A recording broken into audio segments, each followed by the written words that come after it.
வணக்கம். இந்த வீடியோவில் நம்ம ஒரு முக்கியமான விஷயத்தை பார்க்க போகிறோம்.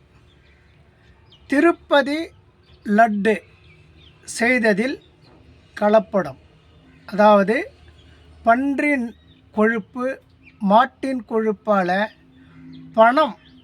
பணம் சொன்னால் பணம் கூட வாயத்தா இருக்குன்னு சொல்லுவாங்க. அதுபோல் பேராசை பிடித்த பண ஆசை பிடித்தவர்கள் எங்கே போய் கலப்படம் செய்யவும் இவர்கள் தயங்க மாட்டார்கள்.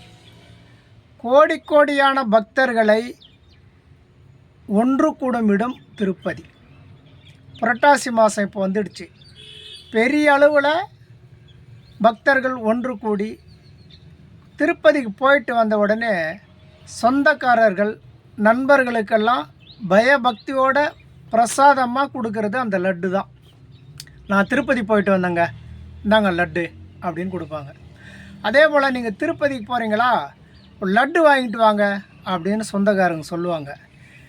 எனக்கு தெரிஞ்சு எத்தனையோ பெருமாளுடைய பக்தர்கள் திருப்பதிக்கு விரதம் இருந்து போயிட்டு நடந்தே போயிட்டு பெருமாளை தரிசனம் செய்த பிறகு தான் சாப்பாடே சாப்பிடுவாங்க.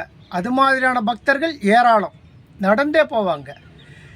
திவ்ய தேசத்தில் ஒன்று, அதாவது 108 திவ்ய தேசம் ராமானுஜம் அவர்களால் பிரதிஷ்டை பெற்ற திருத்தலம்.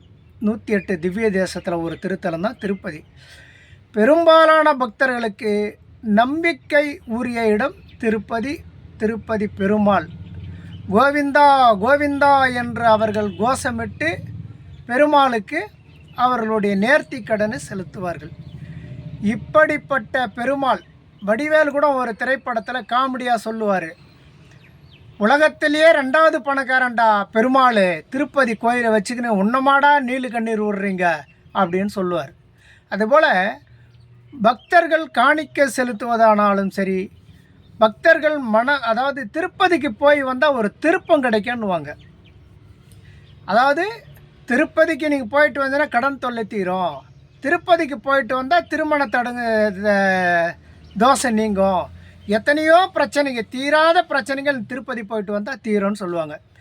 அப்படி இந்த பக்தர்களின் நம்பிக்கை அந்த அவர்களுடைய லட்சியத்தில் வியாபாரமாக்க உருவாக்க போனது யார் தெரியுமா? கந்தசாமியோ கோவிந்தசாமியோ குப்புசாமியும் கிடையாது, ராபர்ட்டும் கிடையாது, அக்பர் அலியும் கிடையாது. யார்? திண்டுக்கல் சீனிவாசன். புரியுதுங்களா யாருன்ட்டு? சீனிவாசன்.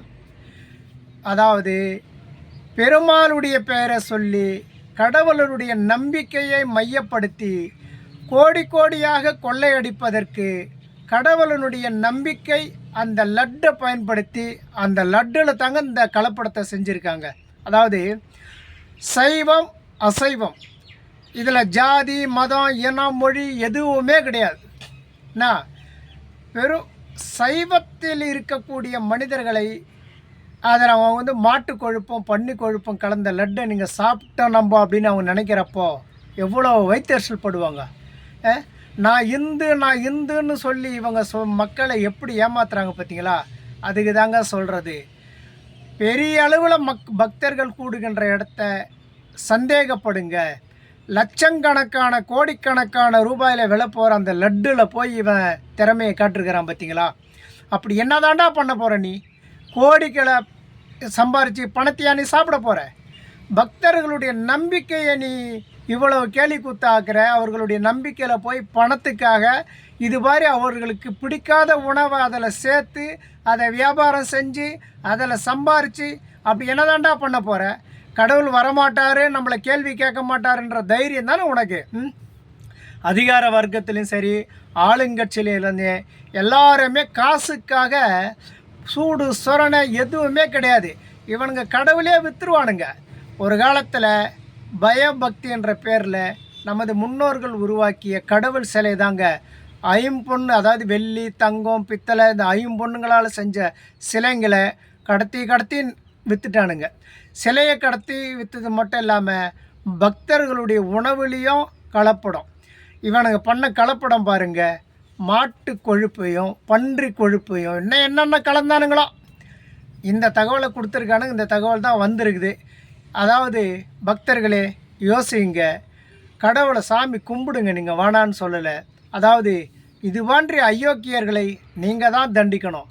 கடவுள் காட்டி தான் கொடுத்துருக்காரு. இதுக்கு மேலே தண்டிக்க வேண்டியது உங்கள் பொறுப்பு தான். நன்றி, வணக்கம்.